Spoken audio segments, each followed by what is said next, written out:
Way more serious is he's going to grab my chin, grab the chin strap for the front headlock or for a guillotine. That I don't want to have happen, right? So your first line of defense is to hand fight. So he has two, go back to where we were, the arms over my back. So we're like this, and then I feel him reach between my arms to grab my chin. Yes, okay? As soon as that happens, I got a hand fight. So you cross grab, right? So if his right arm is reaching through, my right arm has to block. His left arm's reaching through, my left arm blocks. So I'm here, his arms are across my back, he reaches with his right hand. Boom, I'm gonna grab, right? 2-on-1. I can put weight on it, I can circle and start to get back on top or get out of there, right? Arms over my back. Left arm comes through, grab, 2-on-1, pinning it, working my way out of there. That's your first one, okay, super important. Second, he grabs it, stand up. So a chin strap, let me grab a chin strap, is like this, right? They're gonna be in this position. Pull your head straight back like you're trying to pull your head out, won't work, right? Because your head's stuck. So he grabs the chin strap and his back is over the top of my head. If I go backwards, I can't get anywhere, right? But if I look at it, and then I can slip my head right out, okay? So when he grabs that chin strap, my first reaction is not to grip, it's to look at the handset. Let's go with the right hand. As he grabs, it's not so much about this as it is just looking at it, okay? And now as I go this way, my head pops right out. Okay? Hard to see more on the ground. I'll go back. That's all I'm doing. So the right hand comes through to grab. I want a hand fight, but I missed. He grabs my chin. Oh! I'm looking at it and I'm just moving backwards like that. Yes, we can use our hands, right? I can arm drag, bring my arm across the back and all that. But it's mostly the movement of your body, and it's enough to get a good chin strap. It's enough if you just turn your head and circle your hips out. Your head will pop out. Okay? So you got two. Hand fight. If they grab it with a chin strap, look at it, move out to the side. Okay, go ahead. This next one is a little bit trickier to get into. Super common, and you've got to be able to read the difference here. I think this is the most important thing in the front headlock, is to be able to know the difference between the front headlock chin strap and a guillotine. Okay, so target turtle. This is a front headlock chin strap. Okay, my shoulder's going to be in his back, my hands on his chin, elbows tucked. Now I'm working a front headlock. If I go here, I'm getting ready to put him into a guillotine. So chin strap. My head, my chest is over his head. Right now, look at my hand. Good. Good. Go back. But if I go here to a guillotine, look at my hand. And it actually makes it worse. Yeah. Right? And you can't circle out. What I'm getting ready to do now is to lay back and pull guard. Okay. So you've got to be able to read the room there, which one he's doing. If he switches from a chin strap to a guillotine, now I have to turn the other way, okay? And then I immediately put my hands on his knees. And we'll do the rest in a minute, but just how you respond.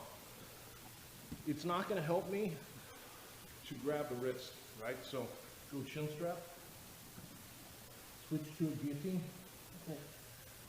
Pull my head up a little bit. Good. That's not going to help. My hands are going to keep me from tapping, okay? So chin strap, guillotine. This is what I need right here.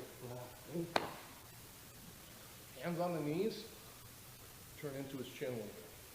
That's not going to prevent the choke, but it's a setup to prevent the choke. Okay, let's try it. My counter is going to be the same pretty much every time. I've got to get my body on the opposite side as my head. If my head and my body are on the same side of him, I'm going to be in trouble. Okay? So I'm here, he grabs the guillotine, I immediately put my hands on his knees, okay, as he goes to pull guard, I'm passing over that leg, okay? So my hands begin on the knees, and as he sits back, watch my right arm, see my right arm, heavy, so that I can pass to the cross-side position like that. I can't let this get across my back. I can't let this get here, okay? So as he's sitting back, I'm just laying it over the top like this and kind of weighing on it. Not grabbing it, I'm just heavy, okay? So I can hop over the top, okay? And the hands help make it harder for him to choke you. You can't just stand up, right? When he grabs the guillotine, I extend, that helps a little bit, right? It'd be hard for him to finish. It's not pleasant, but it's harder for him to finish, right? Now as he goes to put the choke on, it's just back to guard. That's my pass. Okay, let's try it. But those are the two main things you're gonna have to worry about, really. I mean, there's a darce and an anaconda and all that stuff, but everything, go to turtle. This goes back to Jiu-Jitsu 101, right? Controlling the inside space. When I'm here, Todd has the inside space. That's why there's no submissions, right? As soon as I bring a hand between his hands, now I'm starting to control the inside space. That's anaconda, darce, front headlock, guillotine. Everything involves me reaching an arm between his arms. That's why it's so important that you hand fight, right? You got to take that seriously. You don't want him to ever even grab your chin, okay? Like from here, I've got nothing to do. The only thing he has to worry about here is that I'll knee him in the head. You have to worry about that. But there's no grappling, right, that I can do to him. As soon as that hand comes through, that's when you're in danger, okay?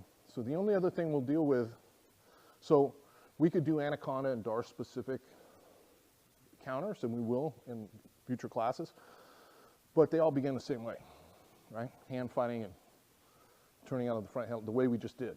So if you get good at that, you're countering all that, okay? So the other thing we have to really be concerned about is all of a sudden he's gonna go to the side or he's gonna go behind me. So they're gonna run around, right? They're gonna sprawl and go to get to the side, right? So I'm at turtle, sprawl out and go to side right. Yes, or go behind me. Right, that's what they're gonna do, okay? So now, this is the last piece and then we'll drill. When you feel them go on one side or the other, you put out a stop sign. You're gonna raise your arm out, put out a stop sign, right? So I'm at turtle, he goes to my left, okay? I'm at turtle, he goes to my right, good, and then guess what? You go back to the first thing I showed you, you circle towards that hand, okay? Just one or the other, just like that. Low, so he's in front, go to my left, I catch, right? I'm not trying to pull his leg into me. I just begin circling towards that foot. Okay. Let's try that real quick. Go ahead. Same drill as before. So one side's going to pass guard. Todd's not going to let me pass. Okay. If after like 30, 40 seconds I haven't passed, let them pass. Give them a pass, right? And as they pass, get to quarters, get to turtle, fight for top, okay? If you can't get on top, they're in front, then deal with it. I want the person who's passing and who's on top. You've got guillotine, you've got a front headlock, you've got a head and arm guillotine, you've got running around to the side. All those are available options, okay? So that the person on bottom can work their counters to all that stuff. And I'll tell you when to switch. Got it? Nice and relaxed. Okay, go. Thanks for watching. Make sure you subscribe, hit the bell for frequent updates because we're updating this every week, and make sure you comment and like and share our videos. We appreciate it, and we definitely try and respond to all the comments. And if you like what we're doing and you like the material, check out SBG University, SBGU, and you're going to see a ton more in much greater depth than what you see here on YouTube. Thank you very much.